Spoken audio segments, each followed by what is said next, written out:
नमस्कार किसान भाइयों, कैसे हैं आप लोग? उम्मीद करता हूँ बहुत ही बढ़िया होंगे। किसान भाइयों, आज के इस वीडियो में हम बहुत ही महत्वपूर्ण चर्चा करेंगे धान की नर्सरी के बारे में। क्योंकि किसान भाइयों, धान की नर्सरी को हम जितनी जल्दी तैयार करते हैं और उसे जल्दी से उसकी रोपाई कर देते हैं, तो हमारी जो पैदावार है वो बढ़ जाती है और धानों का जो फुटाव है पौधों का वो ज़्यादा होता है, बढ़वार ज़्यादा होती है, कल्ले ज़्यादा निकलते हैं और फसल स्वस्थ रहती है। तो काफ़ी किसान भाई ये कमेंट्स कर रहे हैं कि हमने धान की नर्सरी इस समय डाली हुई है और धान की नर्सरी में पीलापन काफ़ी है। पौधे सूख रहे हैं और जो नर्सरी की बढ़वार है, वो पूरी तरीके से रुक चुकी है। तो ऐसी कंडीशन में हमें उसमें कौन-सी खाद और फर्टिलाइज़र देने चाहिए? तो किसान भाइयों, मैं आपको इसके बारे में पूरी जानकारी दूँगा कि आपकी जो धान की नर्सरी है, उसके अंदर पीलापन आप कैसे दूर कर सकते हैं, धान की नर्सरी की ग्रोथ कैसे बढ़ा सकते हैं और जो पौधे आपकी नर्सरी में सूख रहे हैं, उनके लिए आप क्या इंतज़ाम कर सकते हैं। तो पूरी बात करूँगा, पूरी जानकारी दूँगा आपको, तो आप वीडियो को पूरा देखें, अंत तक देखें ताकि आपको सही जानकारी प्राप्त हो सके और जो किसान भाई चैनल पर पहली बार आए हैं, ये वीडियो को पहली बार देख रहे हैं, उनसे छोटी-सी रिक्वेस्ट है कि वीडियो को लाइक कर दें, चैनल को सब्सक्राइब कर दें और पास वाली घंटी को भी दबा लें, ताकि हमारे आने वाले नए वीडियो का नोटिफ़िकेशन आपको सबसे पहले प्राप्त हो। किसान भाई, जब हम धान की नर्सरी को डाल देते हैं और नर्सरी हमारी अच्छे से जमाती है, तो हमें उसमें लगभग 15 दिन तक अच्छे से देखभाल करनी चाहिए। जैसे किसान भाइयों, कुछ सावधानी उसके अंदर रखनी चाहिए। जब भी आप धान की नर्सरी की सिंचाई करें, तो हमेशा शाम के समय में करें और उसमें पानी इतना भरें ताकि पानी हमारा रात-रात में सूख जाए और दिन में यदि धूप तेज़ी से पड़े, तो हमारी नर्सरी में पानी नहीं होना चाहिए। ये आप विशेष ध्यान रखें। और किसान भाइयों, आप अपनी धान की नर्सरी में 10 दिन से पहले यूरिया ना डालें। जब आपकी नर्सरी 10 से 12 दिन के आसपास की हो जाए, तो उस समय ही यूरिया डालें। क्योंकि यदि हम छोटी नर्सरी में यूरिया डाल देते हैं, तो हमारे जो पौधे हैं, वो सूखने लगते हैं, नर्सरी पीली पड़ जाती है। तो आप इसका भी विशेष ध्यान रखें। किसान भाई, अब हम बात कर लेते हैं कि हमें धान की नर्सरी में कौन-सी खाद डालनी चाहिए।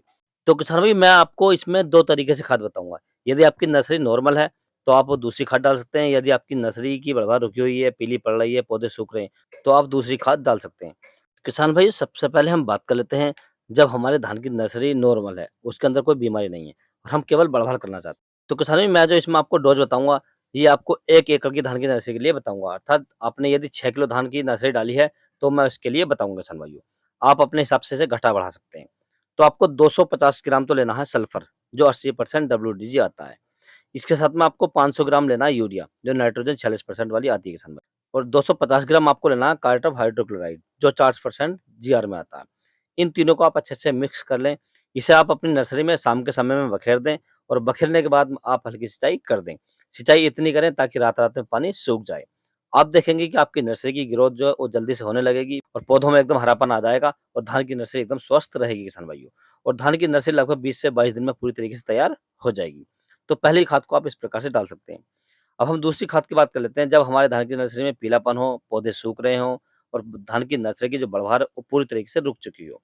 किसान भाई, इन खादों को भी आप 6 किलो धानों के हिसाब से डाल सकते हैं। अर्थात यदि आपने 1 एकड़ की नर्सरी डाली है, तो आप उसमें डाल सकते हैं। तो आपको लेना है 300 ग्राम कैल्शियम नाइट्रेट लेना है किसान भाइयों। इसके साथ में आपको 100 एमएल लेना है टॉनिक, जो इसाबियोन आती है या सेफ्टॉन ले सकते हैं, मल्टीप्लस का समरस ले सकते हैं, सिजेंटा की क्वांटिस ले सकते हैं या आप कोई भी अच्छा टॉनिक ले सकते हैं जो अच्छी कंपनी का हो। ये आपको 100 एमएल लेना है साथ। अब इन दोनों को आप अच्छे से रेत में मिला लें या मिट्टी में मिला लें और मिट्टी में मिलाने के बाद में आप अपने खेत में इसे डाल दें या इसे पानी में घोल दें। किसानों, ये आपको ये खाद शाम के समय में डालना है और शाम के समय में ही सिंचाई करनी है किसान भाइयों। और इसके 2 दिन के बाद किसान भैया आपको इसमें एक स्प्रे करनी है। स्प्रे आपको 15 लीटर पानी के लिए बता रहा हूँ किसान भाइयों, तो आपको 30 ग्राम प्रति पंप के हिसाब से लेना थाइमिथॉक्सम 25% वाला। और दूसरा इसमें आपको ऐड करना है साफ, जिसके अंदर टेक्निकल की बात करें तो कार्बोनिज़म प्लस मैनकोजेब आता है किसान भाइयों। इसे आप 30 ग्राम प्रति पंप के हिसाब से ले सकते हैं। किसान भैया, आप इन दोनों का अच्छे से घोल बना लें और घोल बनाने के बाद आप लगभग 10 से 15 लीटर पानी में इसका अच्छे से स्प्रे कर दें ताकि पौधे पूरी तरीके से भीग जाएँ।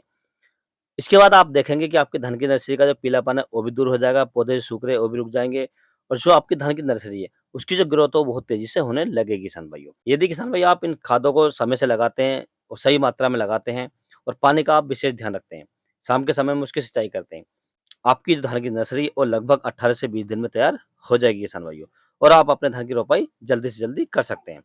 यदि किसान भाई आपको किसी अन्य फसल के बारे में कोई जानकारी चाहिए तो आप मुझे कमेंट्स कर सकते हैं।